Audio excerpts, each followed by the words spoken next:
E aí pessoal, beleza? Bom, na aula de hoje nós vamos começar a compreender as estruturas que formam o sistema nervoso central, tanto do ponto de vista anatômico como do ponto de vista fisiológico.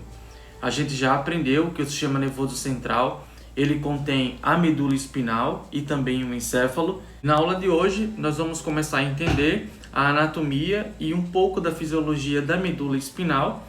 Ao final dessa aula, vocês serão capazes de entender que a medula, ela, da mesma forma que o encéfalo, ela é formada por substância branca e também por substância cinzenta. E vamos entender que a medula ela funciona como uma via de transmissão entre o encéfalo e os órgãos-alvos e vice-versa. Nessa imagem é possível observar a vista posterior do sistema esquelético e também do sistema nervoso. Observem que é possível, de se verificar as estruturas que alojam a medula espinal. Nós já estudamos isso anteriormente e vimos que a medula espinal está alojada dentro da coluna vertebral.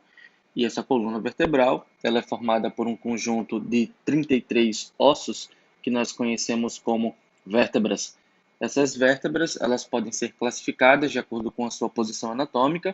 Ao todo são 33, sendo que 7 delas são chamadas de vértebras cervicais, 12 vértebras são chamadas de vértebras torácicas, 5 vértebras lombares e o osso sacro e o osso coccígeo, que são formados basicamente por 5 vértebras fusionadas, que dão origem ao osso sacro, e 4 vértebras fusionadas, que dão origem ao osso cóccix.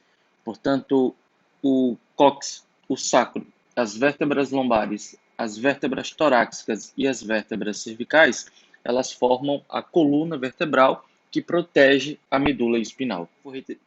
Se eu for retirar todo o esqueleto, a gente consegue observar melhor os detalhes do sistema nervoso. Então, tudo isso aqui que vocês estão vendo é sistema nervoso central e periférico. Central, vocês observam aqui no centro, o encéfalo e a medula. E tudo isso em amarelo, na verdade, são os nervos, que fazem parte, portanto, do sistema nervoso periférico. Sendo que o foco da nossa aula hoje é apenas a medula espinal. Como nós já vimos nas aulas de embriologia, a medula espinal é a parte do tubo neural que sofreu menos alterações durante o desenvolvimento. A medula ocupa parcialmente o canal vertebral, terminando em uma porção que nós chamamos de cone medular. Então, se eu trouxer novamente o esqueleto para cá, eu vou ver que mais ou menos perto de L1, que é a primeira vértebra lombar, se eu fizer um corte nela, nós vamos ver e tirar, deixa eu só tirar essa segunda e vou também tirar a última vértebra torácica. Então, se eu for aumentar isso aqui em tamanho, e retirar, deixa eu só retirar aqui então a dura mater e deixa eu tirar aqui a aracnoide, nós vamos ver que a medula espinal, ela termina na altura de L1, nos adultos, Alguns tipos de variações anatômicas elas podem ocorrer e o término pode ser tanto na última vértebra torácica ou até mesmo até a terceira vértebra lombar. Bom, como nós já vimos, então a medula espinal ela não tem o mesmo tamanho que a coluna vertebral, e a diferença então do tamanho da medula espinal em relação à coluna vertebral, ela influencia muito na emergência, até mesmo na saída dos nervos espinais. Deixa eu só aqui diminuir o número de camadas de tecido nervoso, para que a gente consiga entender melhor isso. Observe que os nervos que emergem das regiões mais superiores, como por exemplo os nervos cervicais e os primeiros nervos torácicos, eles apresentam um plano de emergência da medula quase que perpendicular, enquanto que os nervos mais inferiores, da região do tórax e também os nervos da região lombar, da região sacral e da região coccígea, eles emergem de forma torta ou até mesmo oblíqua. Tanto os nervos lombares, os nervos sacrais e os nervos coccígeos, eles formam a cauda equina dentro do revestimento meníngeo. A medula espinal apresenta 31 segmentos. Em cada um dos segmentos se origina um par de nervos espinais. A divisão dos segmentos para cada região da medula está relacionada basicamente à classificação das vértebras. Portanto, existem segmentos da medula, que nós conhecemos como segmentos cervicais, os segmentos que nós conhecemos como segmentos torácicos, os segmentos lombares, os segmentos sacrais e os segmentos coccígeos. Vamos entender agora então essa subdivisão. Em relação aos segmentos cervicais, são 8 segmentos. A gente consegue observar aqui que o primeiro, né, nervo, ou o primeiro par de nervo espinal, ele emerge entre o osso occipital e o primeiro osso, né, a primeira vértebra cervical que nós conhecemos como atlas, e o último segmento, ele se origina entre a sétima vértebra que nós conhecemos como cervical, a vértebra C7 e a T1. Bom, e de forma semelhante, os segmentos eles continuam com 12 segmentos torácicos, que originam, portanto, 12 pares de nervos espinais torácicos, que vocês conseguem observar, né, saindo, né, da região de medula.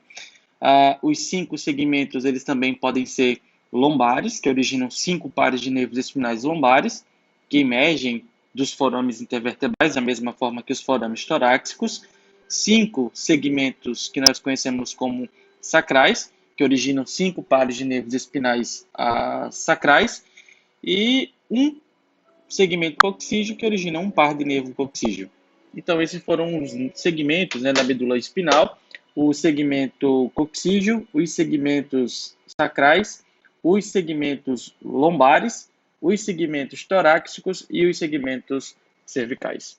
Bom, pessoal, agora nós vamos começar a entender a medula espinal sob o ponto de vista microscópico. Então, se a gente for tirar um pedaço de medula e levar para o microscópio, o que a gente vai observar? A gente já sabe que a medula espinal é a principal via para o fluxo de informações entre o encéfalo e a pele, entre o encéfalo e as articulações, entre o encéfalo e os músculos e vice-versa.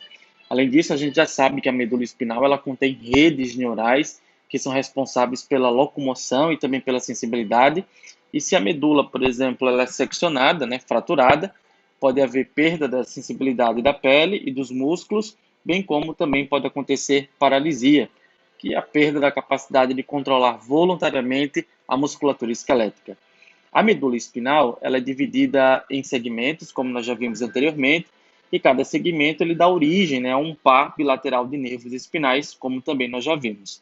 Pouco antes do nervo espinal ele unir-se à medula, como vocês conseguem observar aqui nessa imagem, ela se divide em 2 ramos que nós conhecemos como raízes. Essas raízes elas são classificadas do ponto de vista anatômico em raiz dorsal ou raiz ventral. A raiz dorsal está localizada na região posterior do nosso corpo, enquanto que a raiz ventral, ou as raízes ventrais, estão localizadas na região ventral do nosso corpo, também conhecida como região anterior.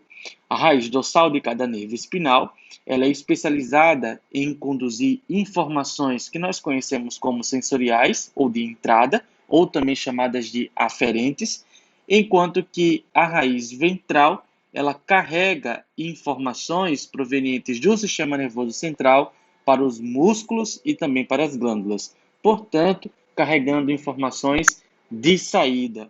Notem que antes da raiz dorsal ela entrar na medula, né, existe uma estrutura que nós conhecemos como gânglio da raiz dorsal.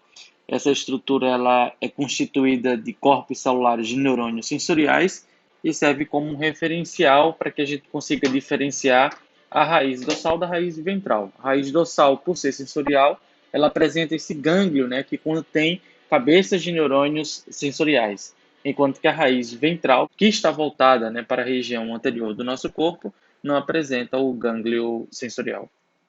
Bom, nessa outra imagem aqui mais embaixo, a gente consegue observar um corte ou uma secção da medula espinal, uma secção transversal.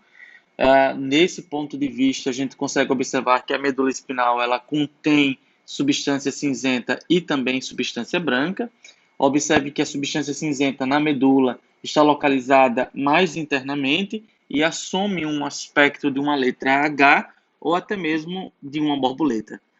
Observe que as extremidades, né, dessa letra H recebem o nome de cornos, e aqui a gente consegue observar 2 cornos dorsais e 2 cornos ventrais. E além disso, a gente consegue observar um entumecimento, né, dessa região acinzentada na lateral da medula, que nós conhecemos como corno lateral. Portanto, a região de medula espinal, no que se refere à região de substância cinzenta, ela é subdividida anatomicamente em cornas dorsais, cornas laterais e cornas ventrais. Observem que essas regiões, né, de substância cinzenta, elas se comunicam com as raízes, né, tanto ventrais quanto os dorsais, a partir de neurônios que estão localizados na região de substância cinzenta. Só relembrando, essa região de substância cinzenta contém corpos celulares de neurônios, enquanto que a região de substância branca ela apresenta axônios mielinizados.